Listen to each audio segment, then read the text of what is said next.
कोल्हापुरात शिवसेना ठाकरे गट आणि काँग्रेसमध्ये जागा वाटपावरून दोन चर्चा फिसकटल्या। या चर्चेनंतर शिवसेनेनं स्वबळावर लढण्याची तयारी ठेवली आहे। कोल्हापूर शिवसेना जिल्हाध्यक्ष रविकिरण इंगवले यांनी काँग्रेस आमदार सतेज पाटील यांच्याशी झालेल्या बैठकीनंतर असमाधानी असल्याची खंत व्यक्त केली।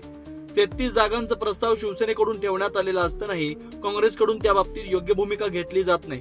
शिवसेनेच्या पदाधिकाऱ्यांवर हा अन्याय आहे, त्यामुळे आता अंतिम निर्णय घेण्याच्या भूमिकेत आहोत। अंतिम बैठक झाली की वरिष्ठांच्या निर्णयानंतर शिवसेना योग्य ती भूमिका जाहीर करणार आहे, असं शिवसेना जिल्हाध्यक्षांनी स्पष्ट केलं। आमच्या पक्षाचे विद्यमान जे पदाधिकारी आहेत आणि विद्यमान जे नगरसेवक आहेत त्यांचा जो कोणता मतदारसंघ आलेला आहे आणि ते ज्या कॅटेगरीमधून निवडून आलेले आहेत ती कॅटेगरी सोडण्यास आम्ही तयार नाही। नियाज खान असेल, बंडा लोंढे असेल, उत्तुरेंचा मतदारसंघ असेल किंवा अन्य माझाही मतदारसंघ असे कोल्हापूर शहरामध्ये ठराविक ठिकाणी शिवसेनेचे मातब्बर पदाधिकारी व मातब्बर कॅन्डिडेट आहेत।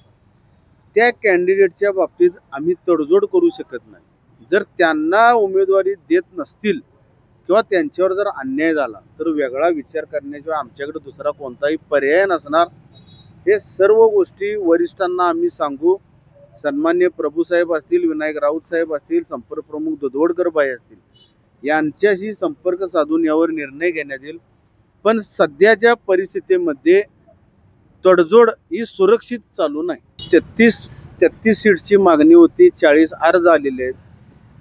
आम्ही आमच्या प्राथमिक भूमिका समजावून घेऊ शकतो, पण आमच्या पदाधिकाऱ्यांच्यावर, मूळ पक्षाच्या पदाधिकाऱ्यांच्यावर आणि पक्षाच्या विद्यमान नगरसेविकांच्यावर जर अन्याय होत असेल तर तो अन्याय शिवसेना खपवून घेणार।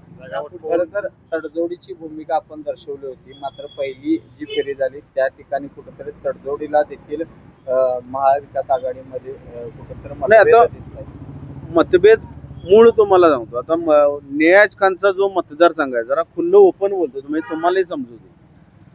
नियाज खानच्या इथं ओपन कॅटेगरीमध्ये नियाजनं उभं राहायचं नाही, त्यानं ओबीसी मधून उभं राहायचं। बंडा लोंढेच्या इथं त्यांनी उभं राहायचं नाही, आमची सीट फायनल झालेली आहे असं म्हणणे चुकीचं नाही।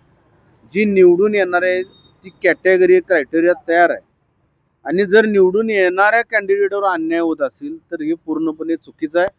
काँग्रेसनं आपलं धोरण बदलावं। चर्चा पिसकटलेली नाही, प्रत्येक वेळी दबाव तंत्र आमच्यावर।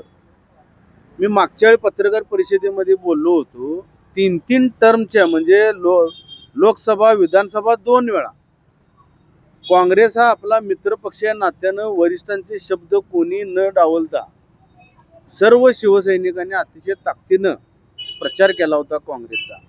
मग हे काँग्रेस पक्ष पारणं फेडतं का आमचं? उपकाराची जाण आणि शिवसैनिकांची जाण काँग्रेस पक्षानं राखावी।